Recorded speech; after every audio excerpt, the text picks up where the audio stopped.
All right, so today we're going to talk about political risk. We're going to talk about geopolitical risk. Of course, the virus. Fake. That's right. Fake, not news. Fake GDP. Yes, it's all there. It's an interesting time to invest. So sit back and let's get started.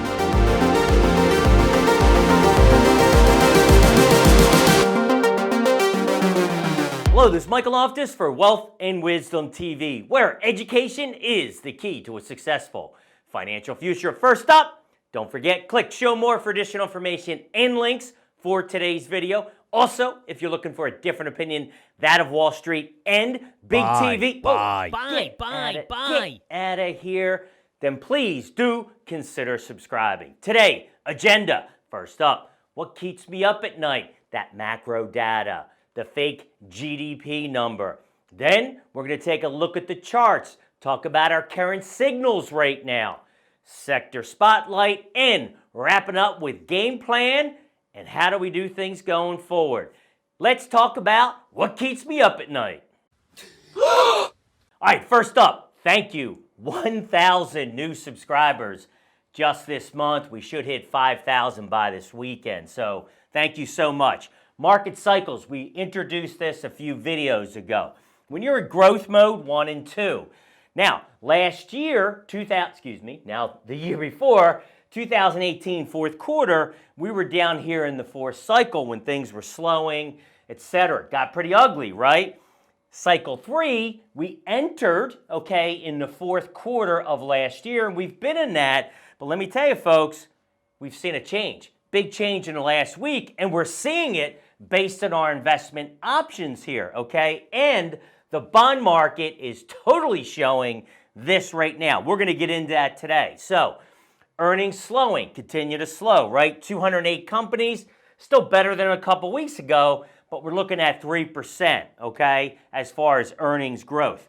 Next up, I'll make sure I hide this guy's face, but the percentage of U.S. listed companies that are losing money is close to 40%. Think about this, folks. It's crazy. Now, big companies have never dominated the S&P like they do now. In 2019, 50% of the return came from 2 companies. That is a big problem. The other thing, last video, have a link here. I talked about how stretched the market is, how overpriced it is, right? Here's semiconductors. Now, that's a pretty good looking chart. You go back to 2018, it's up 80%. That's awesome, right? Well, guess what? Earnings per share during this time period, how about minus 5%? Hello? That is a big disconnect. One of our favorite companies, I'm not allowed to tell you, but you know who it is, came out with earnings this week. Again, surge, $2 billion less in sales. That is not a good thing. And again, reaffirms why I think we're overstretched. Now, the big story this year, I said it in my early video, the debt, the federal debt, What's going on here? Not going to get into it, have articles, other videos, but when you look here, obviously they restarted this program back in September. It surged to the tune of $550 billion, meaning the Fed has pumped money into the market, That is what has driven this market, the liquidity. Well, guess what? They're slowing it down, So as they slow down, what's happening to the market right now? So this, as I said at the beginning of the year, is the biggest story of the year. Let's see what they do. It's unprecedented to put this amount of money into the market from the Federal Reserve when apparently the economy is doing okay. All right, so next up, fake GDP. Absolutely no chance you can see this chart. I know that, but this kind of shows the research that I get, and this shows GDP, and I'm going back to 16, Why is it a fake number? And I did this last year in October of 18. I keep saying last year. So October 18. Now I've highlighted 3 areas. They came out yesterday with a number of 2.1. You follow me regularly, I said we're going to be sub 1, okay? And when you look at this, Larry Kudlow and all his friends massage the numbers. First up, consumption, okay, which is really pretty bad. Exports. Now, where do you expect exports? We have all these flat and negative numbers, plus 1.5. Absolutely no way, false number. The biggest reason why this is a false number is the inflation number. They put in a 1.4 number, okay? It's over 2. We were talking about that inflation in the last quarter. The real GDP was 0.3. I'm telling you, folks, you look at these numbers, these are all the factors that go in. That is a fake GDP number again and reaffirms our growth slowing story. Next up, let's go to the big charts.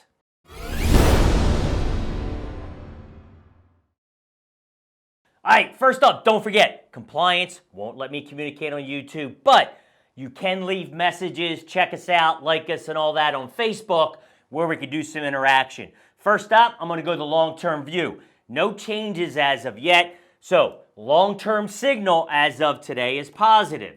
Now, our next one here, we're looking at the weekly view. Well, we are starting to see a little bit here, okay? Have a long way to go, but you see that turning over. That's momentum, okay? So right now, when I look at this momentum, well, I see it going down, but still very much positive. So 2 of our signals right now are in fact positive. Okay, before I come to the daily view, there's a couple factors. One, we talked about the Fed, okay? So you see what happens. Since the Fed started slowing down the liquidity, the market's going down. Of course, the big news is China. Kind of ironic, last video we did a book series and we talked about a book on China and how you can't trust them.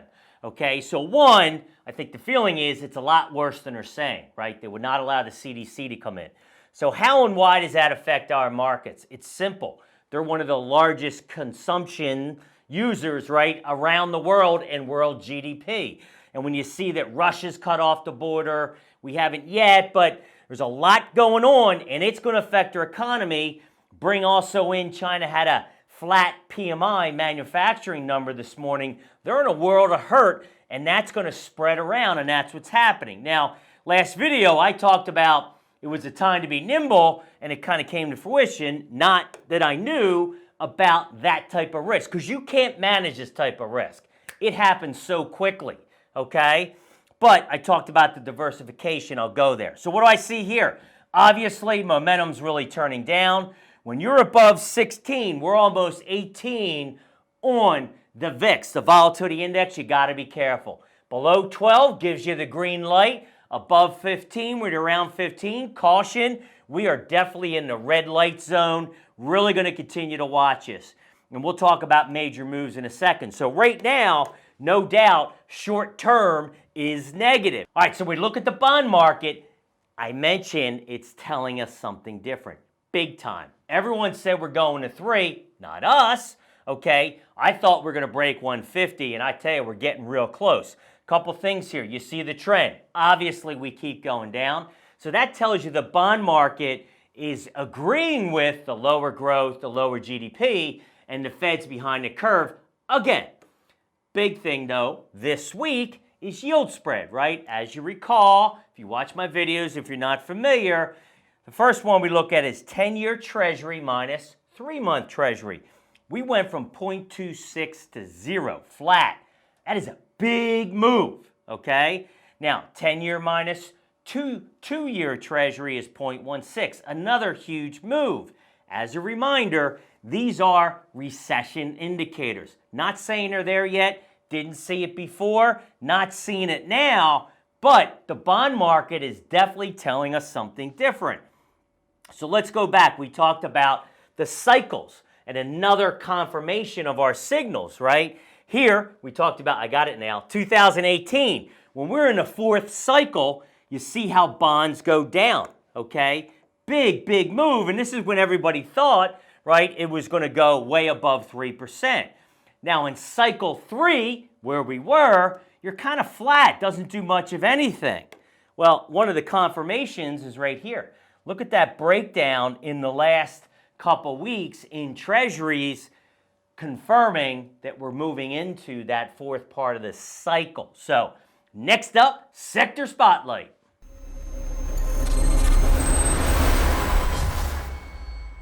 All right, wrapping things up. And I gotta tell you, I am not a perfect human. This is my fourth take, so hopefully I'm gonna get it. So when we look at sectors, we also tie that into our cycles, okay? And there's certain investments. So right now, we've gone from the fourth cycle to the third. Now we're back to the fourth. So one, there's certain investments that work well in both of those, okay? But those that were in three were based on inflation, which has gone straight up and now straight down. So this is the issue for any investor. I admit it, here I am, right? Because of this, you look at the commodities index, one of the best places to be was oil. Then you had Iran, geopolitical risk, and then you had the virus.